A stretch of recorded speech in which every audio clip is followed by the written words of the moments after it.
안녕하십니까. 춘추 자격증 시대 오늘 단답형 41번째 시간입니다. 자, 오늘 할 내용은요. 지난번 내용이 단상유도전동기였어요. 단상유도전동기의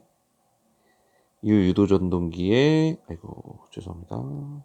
전동기의 기동장치를 봤습니다.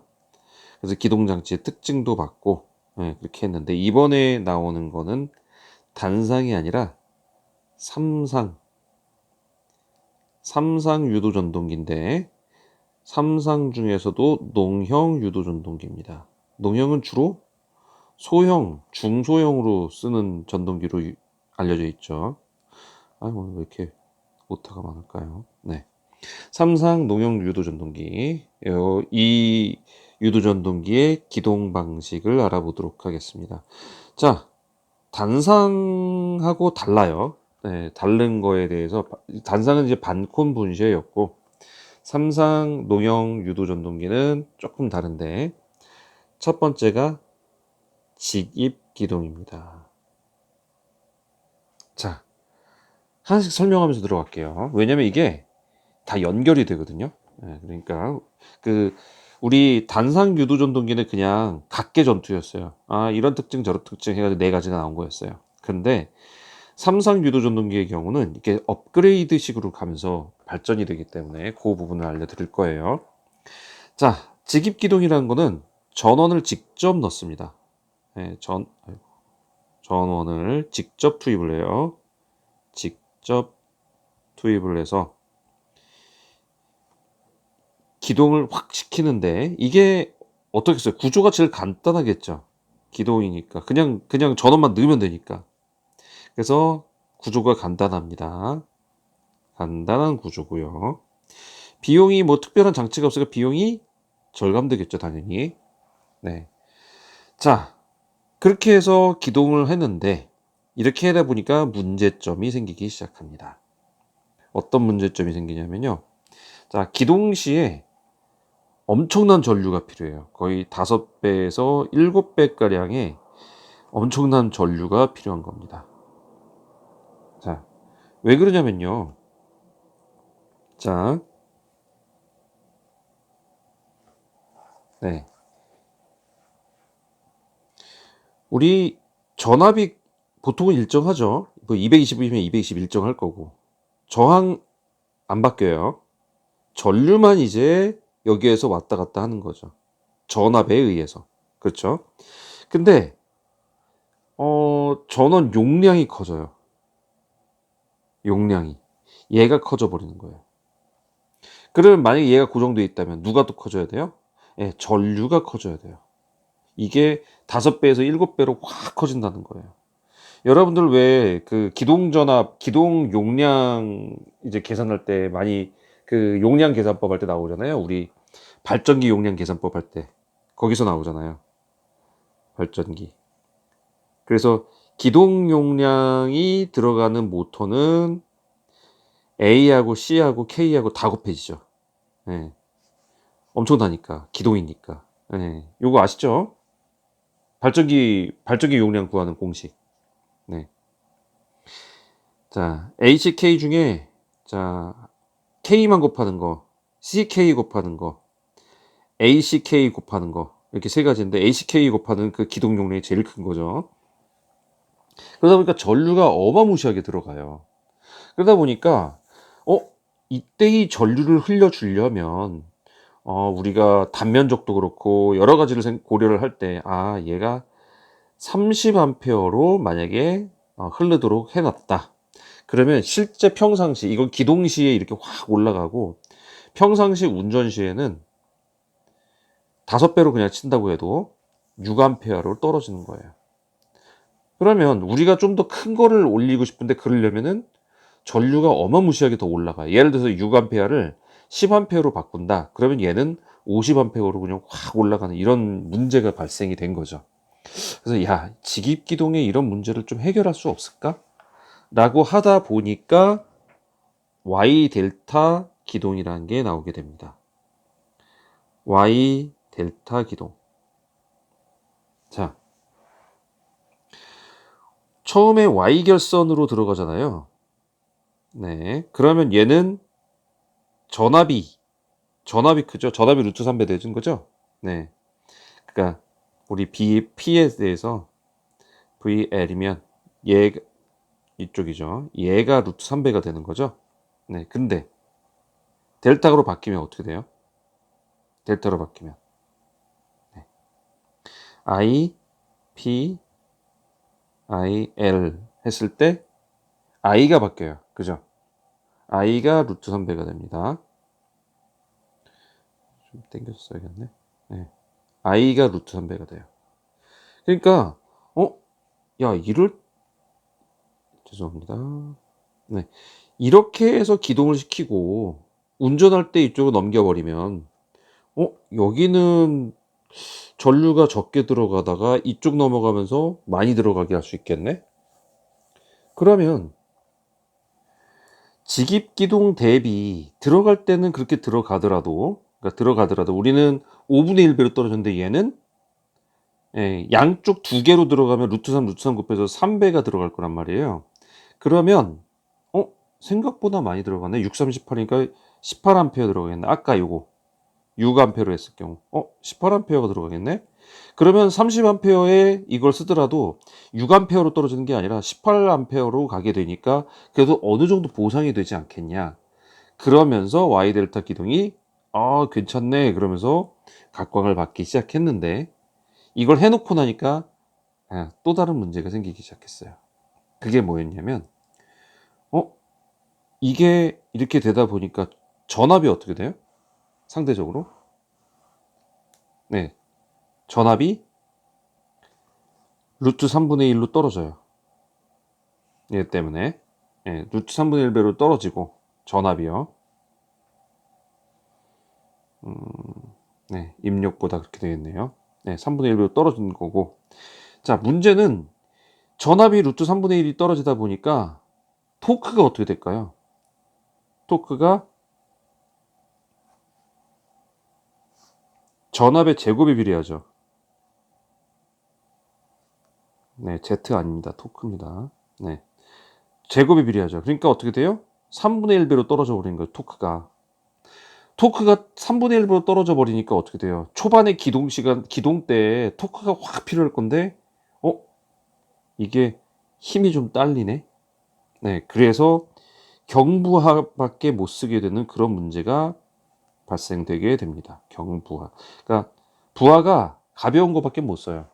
센 거는 못 돌아가는 거예요. 기동 자체가 안 되고. 그래서 야 이거 Y 델타 아닌 것 같아.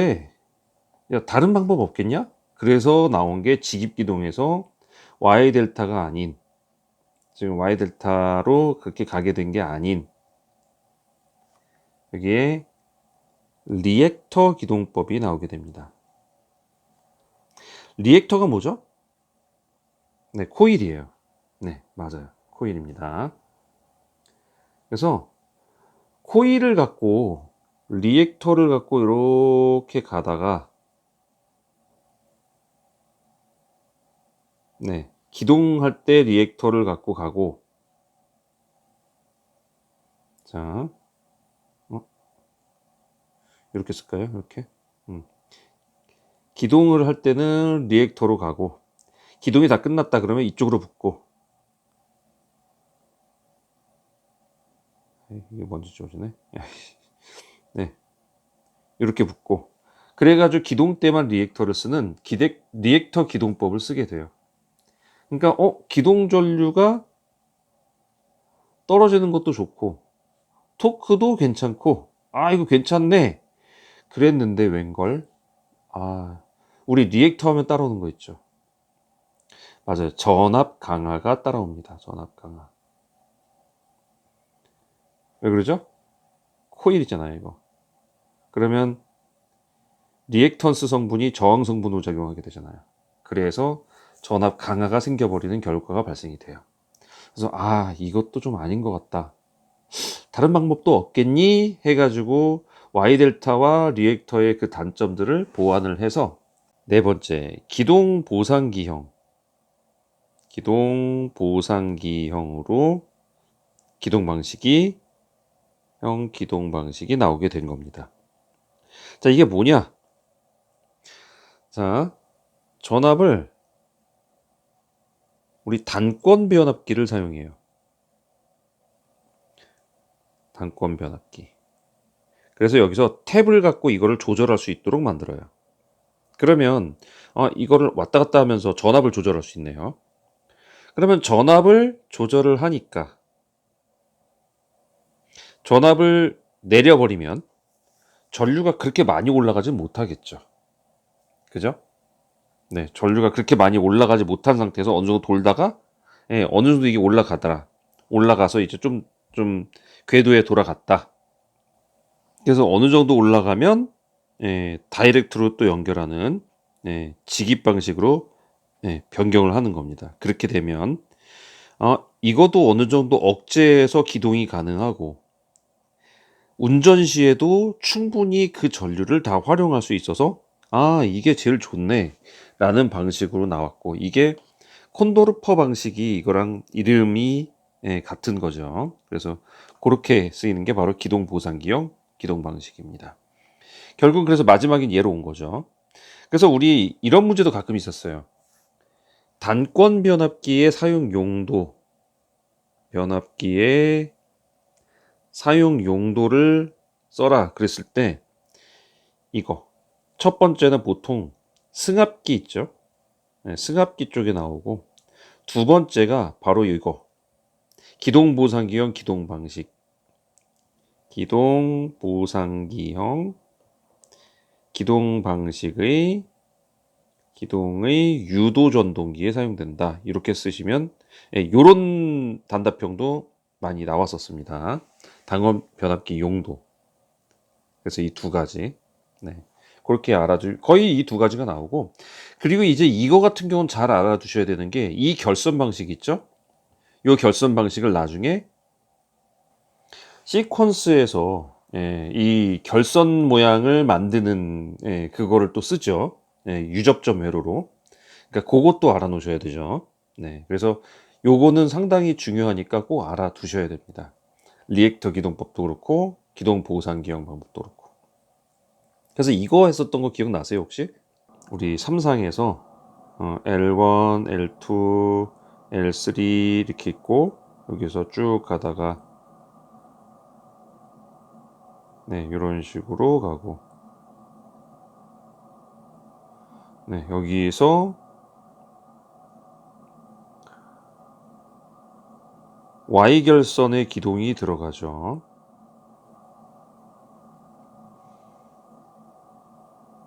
이거는 한 점에서 모이면 그게 Y결선이니까,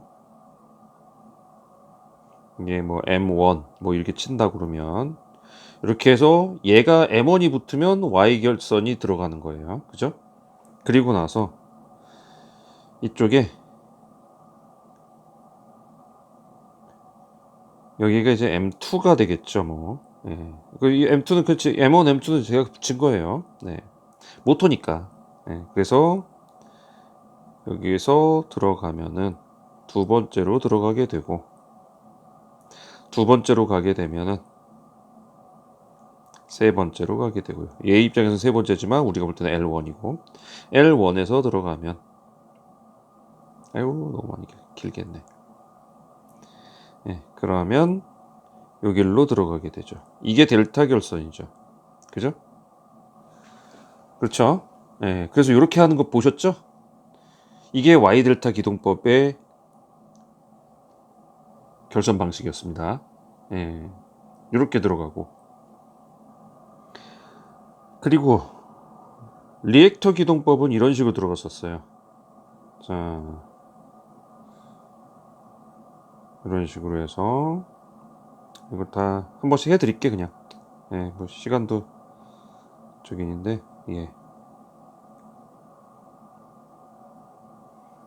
M1 이렇게 돼서 쭉 들어가서, 이게 모터로 만약에 들어간다고 하면,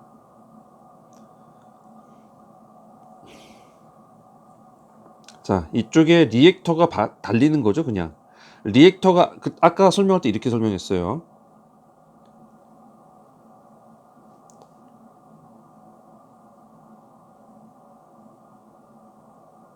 그래서 이쪽으로 붙어 있다가 나중에 딱 기둥이 들어가고 나면 이쪽으로 붙는 거.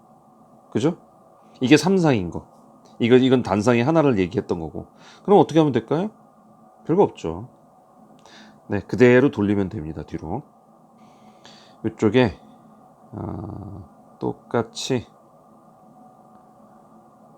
M2를 그려주고, 네, 그리고 여기 뒤에 리액터 달아줘야죠. 네, 그래서 이렇게 들어갔으면 여기가 이렇게 들어가고, 이렇게 들어가고, 정직하게 갑니다. 네, 들어온 대로 그대로 델타처럼 들어가지 않아요. 그래서 죄송합니다. 네, 이렇게 들어가면 M2로 들어가면은 리액터로 기둥이 들어가다가 M2가 딱 어느 정도 돌아갔다 그러면 M1으로 바꿔버리는 거죠. 그럼 M2는 빠지고, 네, 이게 리액터 기동 방식이었고요. 보상 기동형은 아까 보셨지만 우리 단권 변압기 붙어 있었잖아요. 네, 그래서 굳이 그린다면 이런 식으로 그려집니다. 요거 그대로 쓰면 되겠는데. 네, 요거를 조금 그대로 쓸게요. 디지털의 가장 좋은 점은 카피가 된다는 거. 네, 좋죠. 여기다가 붙여넣기를 합시다. 붙여넣기를 하고 여기서 지울 거 지우고, 네, 쭉 지우고, 네, 이렇게 된 상태에서 아까랑 비슷하기는 해요. 네, 아까 여기까지는 비슷하죠. 리액터는 여기에 코일이 달려 있었어요. 그쵸? 코일이 달려 있었고, 네. 그런데 여기는 이 코일이 따로 이렇게 쭉 나가요. 네, 그렇게 결선되고, 여기는 뭐가 나갈까요? 자, 이쪽이 이렇게 들어가면 여기는 이렇게 들어갑니다. 가변 변압기처럼 탭으로. 네, 그래서 단권 변압기처럼 들어가는 거죠. 똑같아요. 들어가는 건 여기서 이런 식으로, 여기서 이런 식으로, 그리고 여기도 여기서 이렇게 들어가겠죠. 이게 M2가 되겠죠. 그래서 M2로 처음에 여기를 탭 조절을 해가지고 얘를 조절을 한 다음에 M1으로 바꿔주는, 그렇게 해서 들어가는 게 바로 보상 기동 방식. 이것까지 문제가 다 나올 수가 있다라는 거예요. 예, 시퀀스에서 나오죠. 그래서 Y 델타, 이건 리액터, 요건요 보상 기동 보상 기법. 네, 기동 보상. 네, 그래서 이렇게까지 알아두셔야 됩니다. 그렇기 때문에 이 기본 개념인 이 네 가지 방식을 꼭 알아두셔야 돼요. 네, 그래서 각각의 특징들 나오고요. 네, 각각의 특징들 중에서 어떤 문제를 어떻게 해결했는지 그런 것도 나오고요. Y델타는 토크가 약하다는 것도 나오고요. 리액터는 전압 강화가 생긴다는 것도 나오고요. 그래서 결국은 기동 보상기로 단권 변압기를 사용한다는 것까지 나옵니다. 이거는 잘 알아두셔야 됩니다. 네, 전기기기죠. 전기기기. 네, 1차 과목의 전기기기에 나오는 과목이 2차에서 충분히 나올 수 있는 것이 바로 이 부분입니다. 자, 오늘 좀 길었습니다. 근데 개념을 좀 알려드리려고 제가 이렇게 준비했습니다. 도움 되셨으면 구독과 좋아요 부탁드리겠습니다. 감사합니다. 우리 아시죠? 하트 정도는 남겨주시는 센스. 많은 분들이 안 남기고 계시는데, 네, 서운합니다. 네. 자, 다음 시간에 뵙도록 하겠습니다. 감사합니다.